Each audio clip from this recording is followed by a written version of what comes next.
PM Modi के खिलाफ मैदान में उतरे राहुल गांधी। 2 आतंकियों ने सेना के सामने किया समर्पण। पोखरण रेंज में मिसाइल नाग का सफल परीक्षण। चीन को भारत के बाजार से बाहर करने के लिए मास्टर प्लान। चुनावी खर्चों के लिए जांच कमेटी का गठन।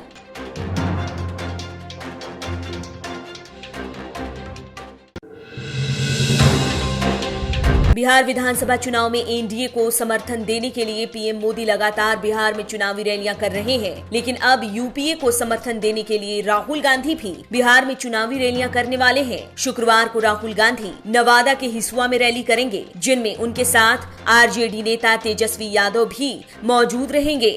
आपको बता दें कि बिहार विधानसभा चुनाव में ये राहुल गांधी की पहली रैली है। जम्मू कश्मीर के बारामूला जिले में आतंकवादियों के खिलाफ सेना की चल रही घेराबंदी और सर्च ऑपरेशन ने आतंकवादियों के छक्के छुड़ा रखे हैं। ऐसे में आतंकवादियों के एनकाउंटर की खबरों के बीच सेना के अधिकारियों ने एक बड़ा ऐलान करते हुए कहा कि 2 आतंकवादियों ने सेना के सामने आत्मसमर्पण कर दिया है।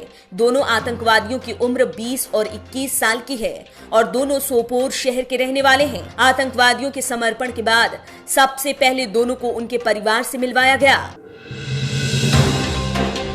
भारत ने चीन से तनाव के बीच पोखरण रेंज में स्वदेशी एंटी टैंक गाइडेड मिसाइल नाग का आखिरी सफल परीक्षण किया है और अब ATGM मिसाइल्स का मास प्रोडक्शन शुरू हो जाएगा, जिसके बाद इसे थल सेना में शामिल किया जाएगा। मजबूत टैंकों पर हमला करने के लिए यह मिसाइल उपयुक्त मानी जा रही है। इसकी रेंज 500 मीटर से लेकर करीब 4 किलोमीटर तक है। बता दें कि ATGM मिसाइल का 10 सालों से परीक्षण चल रहा था। बीजेपी नेता और बिहार के उप मुख्यमंत्री सुशील कुमार मोदी के भी कोरोना संक्रमित होने की पुष्टि हुई है, तो वहीं बीजेपी प्रवक्ता शहनवाज हुसैन भी कोरोना पॉजिटिव हो गए हैं। सुशील मोदी ने खुद ट्वीट कर जानकारी दी। कहा, कोरोना संक्रमित पाया गया हूं। सभी पैरामीटर पूरी तरह से सामान्य हैं, हल्के लक्षण हैं। फिलहाल एम्स पटना में चल रहा है इलाज। भारतीय शिपिंग कारोबार में चीन के दबदबे को खत्म करने के लिए भारत ने बड़ा मास्टर प्लान बनाया है। दरअसल शिपिंग मिनिस्ट्री ने ये फैसला किया है कि अब कोयला और क्रूड ऑयल आदि सभी कार्गो ठेकों को देने में भारत में बने हुए शिप को प्राथमिकता दी जाएगी, जिसके तहत जो भारत में बनी शिप से माल बाहर ले जाएंगे उन्हें पहले प्राथमिकता दी जाएगी। बता दें कि इस फैसले से चीन के जहाज भारतीय कार्गो बाजार से बाहर हो जाएंगे। महाराष्ट्र सरकार के गृह मंत्रालय ने बड़ा फैसला लेते हुए कहा कि अब से राज्य में सीबीआई जांच के लिए पहले महाराष्ट्र सरकार की इजाजत लेनी होगी। महाराष्ट्र सरकार ने केंद्र सरकार के साथ जनरल कंसेंट को खत्म करने का ऐलान किया है। गृह मंत्री अनिल देशमुख ने कहा कि केंद्र अपने मतलब के लिए सीबीआई का गलत इस्तेमाल करती है।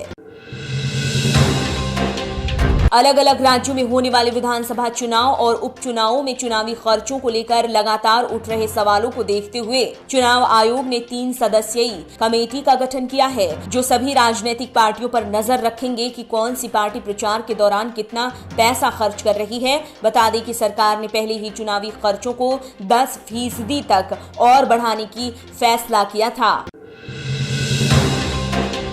अमेरिका की संसद ने H1B को लेकर एक अधिसूचना जारी की है। इस अधिसूचना में कहा गया है कि H1B के तहत जो लोग अमेरिका आते हैं उन्हें अब व्यापार के लिए अस्थायी वीजा जारी नहीं किया जाएगा। हालांकि इस अधिसूचना को अभी तक पास नहीं किया गया है, लेकिन अगर ये पास हो जाता है तो अमेरिका में रह रहे छात्र और भारतीय व्यापारियों को काफी नुकसान झेलना पड़ सकता है।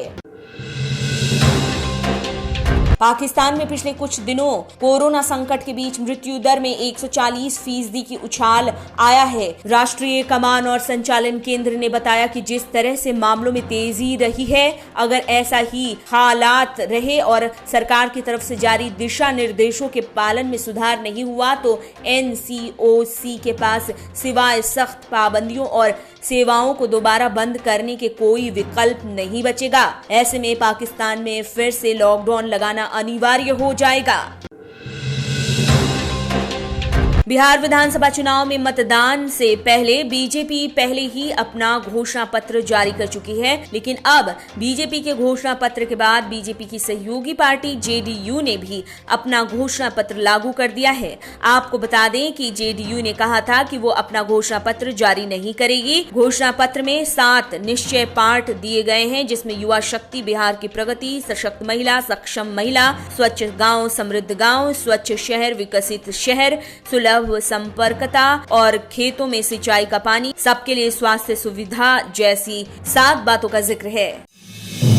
आप देख रहे हैं नेट्रिक न्यूज, साहस सच कहने का।